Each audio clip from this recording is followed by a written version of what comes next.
I used to believe that love, once chosen, would naturally protect me. I believed that once a man vowed to stand beside you, he would not allow anyone, not even his own mother, to stand above you. I believed marriage meant safety, partnership, and respect. That belief is what almost destroyed me. When I met Daniel, he was nothing like the man he would later become. He was soft-spoken, attentive, and endlessly reassuring. He listened when I talked. He remembered small details. My favorite tea, the way I hated loud restaurants, how I liked the windows cracked open even in winter. Back then, he used to say, "I want a wife who is strong, someone who doesn't need me but chooses me." I thought that was love. What I didn't realize was that he admired strength only when it served him, and resented it the moment it stood on its own.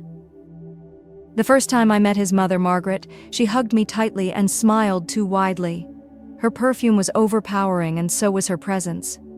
She asked polite questions with sharp undertones. "So, do you plan on working after marriage?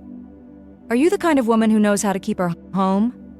Daniel laughed nervously beside her, never correcting her tone, never stepping in. I told myself I was imagining things. After all, she was just a mother who loved her son, right? But little comments started piling up like pebbles in my shoes. Small, but painful. She dresses too modern. She talks too much for a married woman. A husband should never feel smaller than his wife. Each time, Daniel brushed it off. "She's old-fashioned. Don't take it personally." So I didn't. I swallowed my discomfort. I lowered my voice. I shrank pieces of myself. After the wedding, the shift became impossible to ignore. Daniel stopped asking for my opinion. Decisions were made for the family, which somehow always meant for him and his mother. If I disagreed, I was labeled difficult. If I stayed silent, I was considered compliant. Margaret started visiting without calling. She reorganized my kitchen, criticized my cooking, commented on how often I went out. Daniel watched all of this and said nothing. And slowly, painfully, I understood something devastating. I wasn't his partner. I was a convenience. The car was one of the few things that still felt like mine. I bought it years before the marriage, when my life was entirely my own. I worked extra shifts, skipped nights out, and saved every possible penny. When I finally drove it home, I sat inside for 10 minutes just breathing, feeling proud. That car symbolized independence. Freedom. A version of myself that didn't ask permission. Margaret hated it. "You don't need such a nice car," she once said sweetly. "It makes Daniel look like he can't provide." Daniel didn't defend me. He just looked uncomfortable and changed the subject. That should have been my warning. Because when a man refuses to protect your boundaries, someone else will always cross them. And soon, they crossed the one boundary I never thought I'd have to defend. That morning started like any other. I woke up early, made coffee, and checked my phone for the time. Daniel was already dressed, standing in front of the mirror adjusting his tie. He barely acknowledged me, just a quick glance before turning back to himself. I didn't think much of it. I grabbed my bag, stepped outside, and that's when something felt wrong. The driveway was empty. For a moment, I stood there blinking, convinced my eyes were playing tricks on me. I even walked a few steps forward, scanning the street, thinking maybe I had parked farther down than usual. But no. The spot where my car always sat was bare. A cold sensation crept up my spine. I rushed back inside, my heart already pounding harder than it should have. "Daniel," I called, trying to keep my voice steady. "Did you take my car?" He didn't answer right away.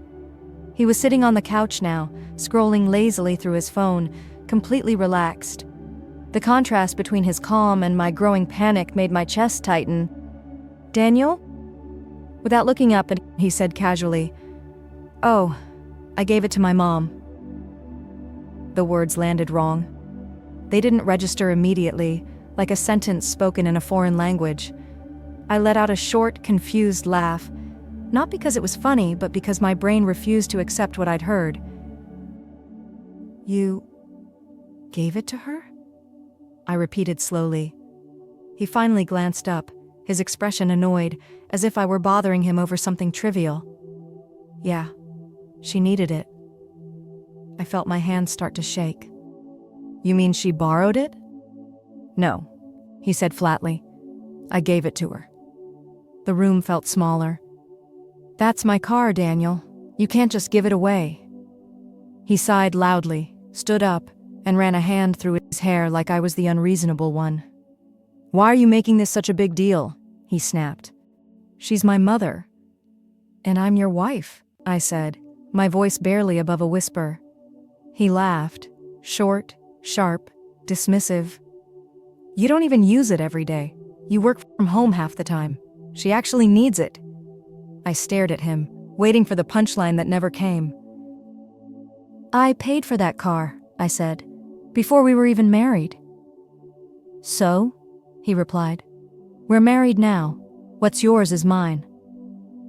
Then he paused, his lips curling slightly, and added, and what's mine is my mother's. That sentence cut deeper than anything he'd said before. It wasn't about the car anymore. It was about ownership, control, and the way he saw me.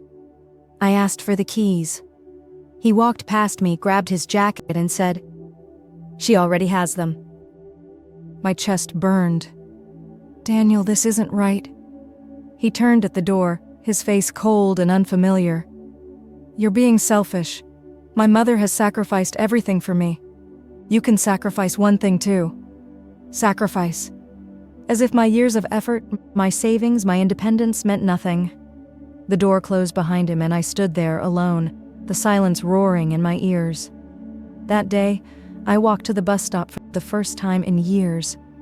People passed me, laughing, talking, living their lives, while I stood there feeling like a stranger in my own marriage. Every step felt heavier than the last. When I came home that evening, Margaret had sent a message in the family group chat. Thank you, Daniel, for the beautiful gift. A real man knows how to take care of his mother. I stared at the screen until my vision blurred. Daniel came home late, ate dinner without speaking, and went straight to bed.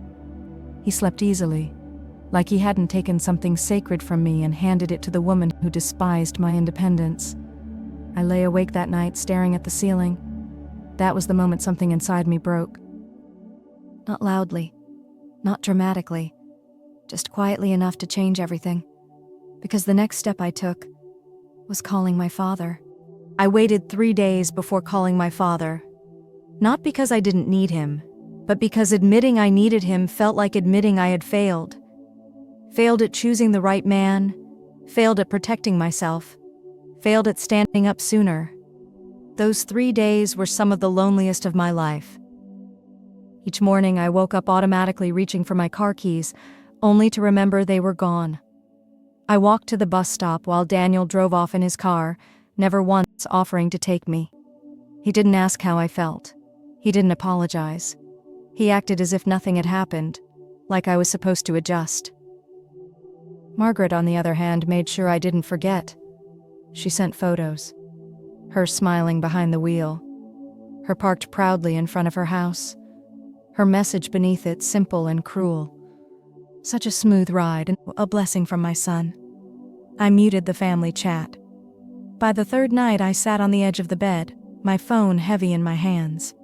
I hadn't spoken to my father in weeks, not out of distance, but because I always tried to sound happy when I called him. This time I couldn't pretend. When he answered, his voice was warm, familiar. Are you eating well? That was all it took. I broke. The words came out uneven, tangled with tears. I told him everything. How the car disappeared, how Daniel spoke to me, how small I felt in my own home. I admitted things I had never said out loud before, that I felt invisible, disrespected, and afraid of what my marriage had become. My father didn't interrupt. No sighs, no anger, no judgment, just silence, deep and deliberate. When I finished, there was a long pause on the line. I wondered if the call had dropped. Then he spoke slowly. Did Daniel forget? He asked quietly. Who helped him pay off his first business loan? My breath caught. Did he forget who introduced him to investors when no one else believed in him? My father continued. Did he forget who told you to keep everything in your own name? I hadn't forgotten. My father had warned me early on. Love is not an excuse to give up your protection. At the time, I thought he was being overly cautious. Now I understood. I didn't do this to hurt him, my father said. I did it to protect you. I whispered, I don't want trouble. There was a gentle firmness in his voice when he replied, Trouble already found you. He didn't promise revenge, didn't raise his voice, didn't insult Daniel or his mother. He simply said, Go to sleep, but I'll take care of the rest. That night, for the first time in weeks, I slept. The next morning, Daniel woke up confident and careless. He dressed quickly, complained about traffic, and left without a word, unaware that the foundation he stood on was already cracking. By noon, his phone wouldn't stop ringing. By afternoon, he was pacing his office in panic. Because my father had done nothing dramatic. He had only removed his support. The office lease, in my father's name. The startup funding, my father's investment. The financial safety net Daniel had mistaken for his own success. Gone. And when Daniel finally realized where the power truly lay, it was already too late. Daniel didn't call me at first. That alone told me something was wrong. By mid-afternoon, my phone started vibrating nonstop. Missed calls, voicemails, messages that shifted in tone with every minute that passed. Why aren't you answering? What's going on with your father? This isn't funny. I didn't respond.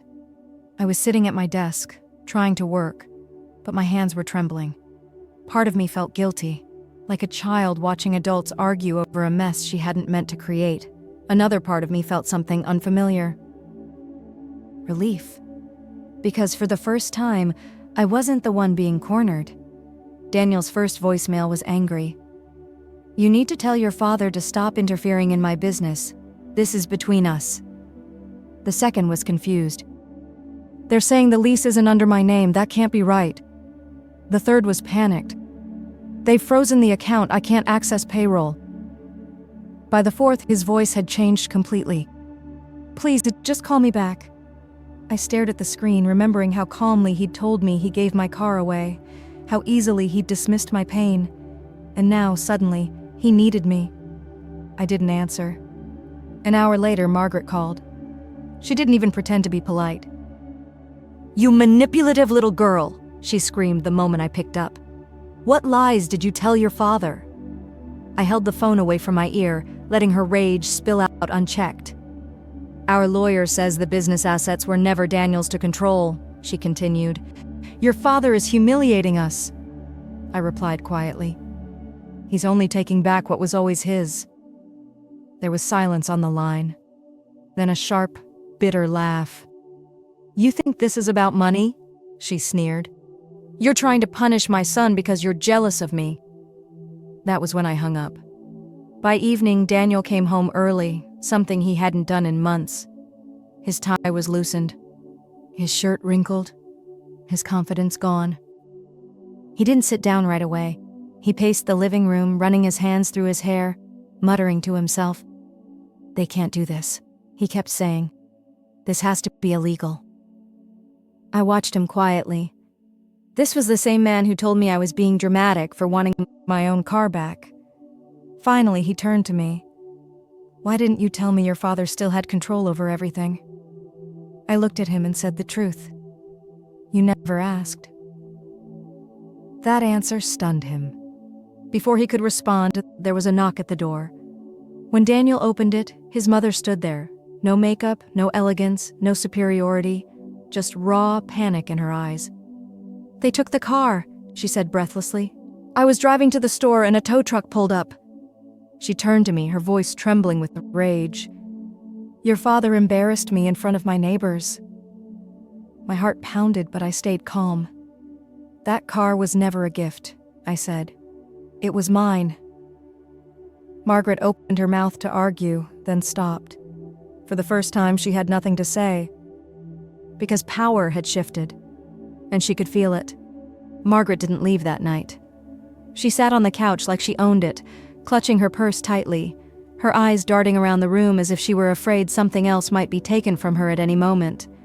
Daniel stood near the window, staring outside, his jaw clenched so tightly I thought his teeth might crack. Neither of them spoke to me directly at first, as if I were invisible again. But this time, I didn't shrink. "This is your fault," Margaret finally said, breaking the silence.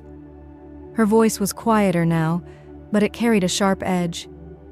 "If you had any respect for this family, you wouldn't have dragged your father into private matters." I looked at her steadily. "You stopped respecting me a long time ago," she scoffed. "Respect is earned."